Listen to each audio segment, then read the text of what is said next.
In this video, I'm going to give you a lentil recipe that's perfect for vegan bodybuilding. It's 75 grams of vegan protein and I've been using it for the last 4 years to help me consistently build muscle on a vegan diet.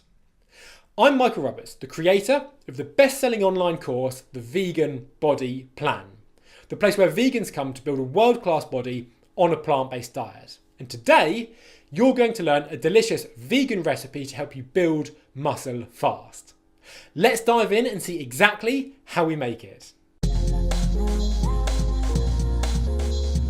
I'm just going to start by talking you through the ingredients. So this is going to last me for 3 days, and what's going in is 500 grams worth of lentils, 150 grams of soy chunks, which you don't actually see in the picture here, 300 grams of rice, that's going to be cooked separately, some turmeric, that's going to go in with the lentils, that's really good, it's really healthy, great to have on a daily basis. Some chili flakes, that's a personal preference because I like it spicy. And then some 7 Thai spice, which really adds a lot of flavour to the meal. You can also add broccoli if you want. I'm going to add broccoli at the end of the meal this time because I want it raw. But broccoli cooks really, really well with it. You can also put an onion in and that's going to cook really nicely as well. So I'm going to start by soaking the lentils. There's 2 ways you can go about doing this. You can either soak the lentils before you actually start to prepare the meal, or you can soak them whilst you prepare the meal, which is what I'm doing here.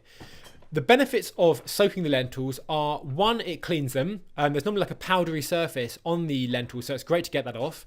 2, it makes the nutrients more bioavailable. And 3, it just shortens the cooking time. So really worthwhile soaking them. If you're more prepared, you can actually soak them before, but in this instance here, just to save time, we're soaking them right here.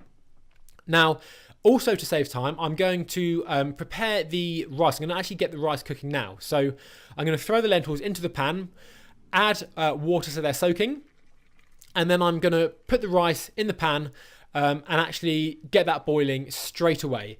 The length that it takes the rice to boil is going to be more than enough time to actually soak the lentils and then actually cook them as well. So I'm adding boiling water to the rice. And then after a short while, I'm then going to basically rinse the lentils. So I want to keep them in the pan. I could pour them all away into a colander to soak the water or to get the water out.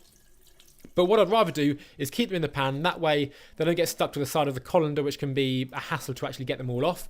They're going to stay in the pan. I'm just going to tip the water away, give them a quick rinse, and then I can actually add boiling water to them, as well as the herbs and the things that I'm going to add to the meal.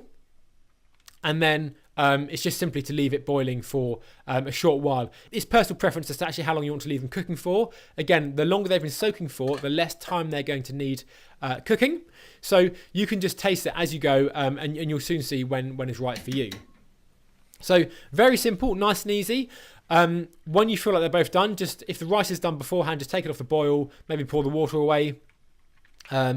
Once the lentils are done, you can either keep the water in there, or if there's excessive water, you can tip it away. I normally like to keep the water in there actually because it's full of goodness, the goodness that you've been cooking the lentils in, or the goodness from the lentils, and it just makes the meal really nice and moist. So there you have it. Serve it all up on a plate, and there you have 75 grams worth of vegan protein in a healthy, easy to prepare meal. I personally normally batch cook this, so as you've just seen here, I'll do 3 days. I could do twice as much and then do 6 days worth and then the other 3 days. But just here, I'm just doing 3 days. If you've liked the video, leave it a thumbs up. Subscribe for more vegan muscle building meal tutorials that are coming out on a weekly basis. And comment below letting me know what you think of the meal. If you've tried it, what you'd like about it. Did you flavour it differently? Let me know. It's always great to see what's working for everyone else. And that way we can learn from each other. So comment below and I look forward to seeing you in the next video.